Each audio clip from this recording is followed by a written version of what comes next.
Munir, thanks for coming by. Oh yeah, it's good to be here. I like seeing you in new and interesting places. Yeah, Maryland's one of them. Love it Yeah. here. First of all, I like Baltimore. Yeah, no, it's great. That's the harbor, just walking around. We just got coffee at this shop. I'm blanking on the name, but they had like street art paintings of all these musicians that have passed away, and then you can get like your blueberry, raspberry pancakes and all that stuff. It was like really cool. And it's little here? Right? Yeah. I was here early. I didn't get any of that business. I got like a waffle at the hotel. And so, obviously, Cure8, you operate in a lot of different markets. Yeah. But Maryland seems to be one that is taking an approach that is a successful approach that other states have done. That says, okay, you have a medical dispensary. We now have adult use. You basically have to offer sort of a dual stream. Yeah. And that allows the industry to kick off. Yeah. Right? And now we're in a spot where there's new licenses being issued. Social equity components are being considered. And certainly that there's part of that with Cure8, but also you're part of Project Dream, which is a way to get folks with new licenses trained. Is that right? Yeah.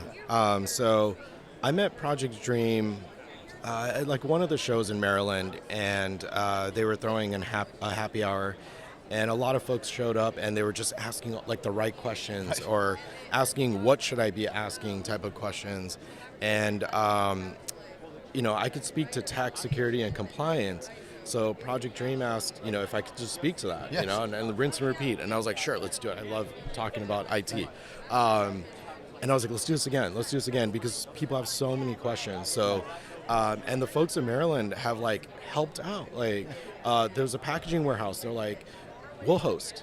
Bring all the folks here. Oh, that was the last a couple weeks ago, yeah? Yeah, and then there's another bar called Pariah. It's like underneath the train tracks, food trucks come out, and beautiful outdoor. They're like, we'll host, come out, And we're like, awesome, like the community is coming together and offering their piece or however they can help for what we're trying to do. Yeah. It's a good community, like even meeting the folks sort of at the show, it's been a good and supportive community, but also there's a lot of folks who are not from here, but operating here, that are also fitting in and providing services, right? Because the best of what's happening, all the lessons learned in all the markets that you've been in can be applied to Maryland and hopefully shorten the window or shorten the window of the mistakes, but also eliminate some of the mistakes from early days. And I think one of the things, certainly Project Dream, is like make sure people have the information they need from the get-go, because that avoiding those mistakes can be the difference between profitability and going out of business. Oh yeah, 100%. And it's super important, to talk about that as early as possible. And again, that's what I really liked about them. They started hosting cohort classes for folks that are thinking of applying. Right. to dissuade them, hopefully. No, I'm just kidding. Like, this is hard. Yeah. This is really hard. Here's what you need to know. And I was talking to Carlo yesterday, and it's like, okay, well then, they're in the next step of the licensing process. What do they need to know then? And how do we get them, of course, ready for day one to open? Yeah. But also, what does day 1 to 365 look like? Because that, it's a unique set of challenges, and the skill set may not even be overlapped with getting a license. Oh yeah, 100%.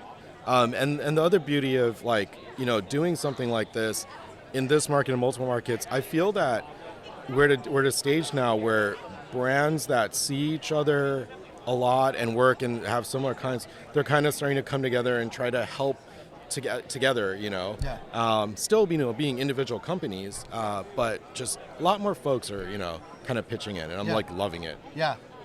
And is it good to see, I don't know how many sort of dispensaries have been around here, but there's some really good operators in Maryland now. I've been in business 100%. For a long time, but they're crushing it. So one thing, not different about this market, but one thing that's consistent about this market is that all the dispensary owners are really in tune to their community. Yeah. So you'll go to some shops, they have local art. There's a musician playing that's also from Maryland. They're very in tune to their community, and I think that kind of just always, I don't know, it plays well. I love going to the coffee shop that not necessarily remembers my name, but remembers my drink. It's kind of that vibe. Well, I was at the event that you sent me an invite to last night and met the folks from Marion, Maine. Yeah, and been there too. Yeah, yeah, that place, they have a whole thing going on, and we're talking about the products that they have in their shelves. I said, because someone came up and was like, you need to carry more. How many extracts do you carry? They're like, well, not many. We know our audience, and our audience is 80-90% flower. They want lots of different variety. They want the new stuff, and that's the sort of they know their audience, right? Yeah. And I think that is certainly important for Project Dream folks getting their license, but Yeah. also like that is refreshing to hear. People who've been in the industry, understand their clientele, and then continue to double down on them. Oh yeah, 100% agree. And their design and vibe is it's really good. We held a class at one of their locations. They have a top floor in one of them, and it was super cool because like then we went down to the dispensary, took the class on a little tour. Yeah. So yeah. Because it is. There's some things that are like, and this is more to getting open. There's some things that are traditional retail, right? Like how you engage a customer, how you talk about it, the products you want to sell versus what you like. You know, there's retail 101. Yeah. Then there's the added layer of security, compliance, technology, like all those things that they actually you have to do. Yeah. And it's the marriage of those two things that make a successful shop. Yeah. And we've been to lots of unsuccessful shops too. Yeah. And we'll try to avoid that. Totally. And very expensive mistakes to be made. And you and I saw the change like in Toronto, where it was one type of vibe, and then it kind of came just like we just need to get product, sell product, hire, sell product, and it changed. Yeah.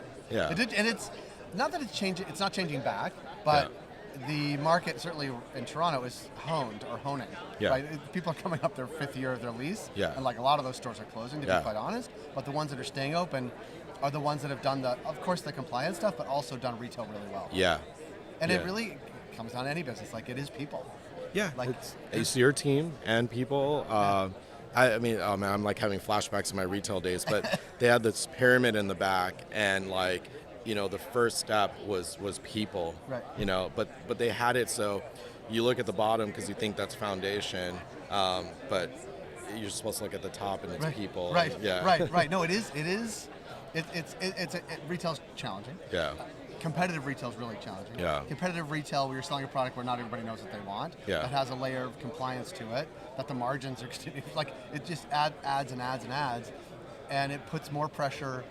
Once you get to a point where there's so much pressure, you wish you had learned the things you didn't know early, which I think is why some of the work you do on Project Dream is so important, because you need to know what you don't know. Oh yeah, 100%. And I think the folks that have that information need to be very vocal and about it. Also, to ask the question so we know that the folks don't know that. Right. Because everyone's at a different level, right? Right. A couple of the licensees I met last night are coming from retail, so they're going to have retail 101 in brain. But not cannabis, right? But but not cannabis. Right. Yeah. And then there's other folks that they're like, let's try to get a license, and we got one. But I'm come from construction. Right. So you got to bring what you know to it, but also understand that there's lots more to it. Yeah, 100%. Because we saw it even in Toronto, like people who were like, we have a piece of land, we have a store, we're going to put cannabis in. Okay, that's not that easy. Maybe easier actually than signing a lease and doing it. But you really, there's lots to it. It's much more complex than it seems on its face. And actually, we were talking about those guys at Outlaw Technology. Yeah. It's like, how do you? The folks outside the industry who look at it like, oh, it's just like a free-for-all. Yeah. But it's the opposite of a free-for-all. Oh, 100%. Like, I agree, yeah. It's like hyper-controlled, not a free-for-all. Everybody knows where all the products are at the same time, and that's unique. Yeah. Speaking of these new licensees, like one thing that I'm trying to bring from the Toronto days and the Manitoba days is project management. Like when you're starting to build out and all the millions of pieces involved. And I think as a country, so like multiple states, we've somehow kind of veered a little away from that. And there's just a lot of, I don't need to get too into it, but there's a lot of money could be saved if, with like the proper project management. And like, for whatever reason, like Toronto just like had, like every single person had to have a proper project management plan. Because it's hard, because it's like renovating a house kind of. Yeah. Like, there's so many disparate pieces you got to pull together. Yeah. And even the technology, security, point of sale, literal construction, like your floors, your HVAC, your AC, your heating. Yeah, that's a lot. Yeah. At once. Yeah, we did. Well, that's why you hire someone. That's why we hired someone to do our house. But like, it is a lot to do on your own, and be prepared to go into business. Right? Totally.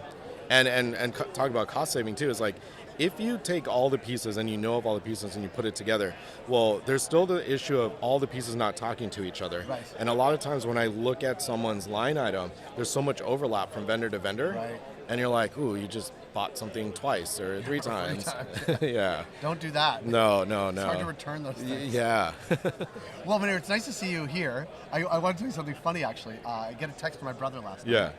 Yeah. He says, I think that guy Eric is in this bar in L.A. Oh. I was like, if we're serious, I just saw him here.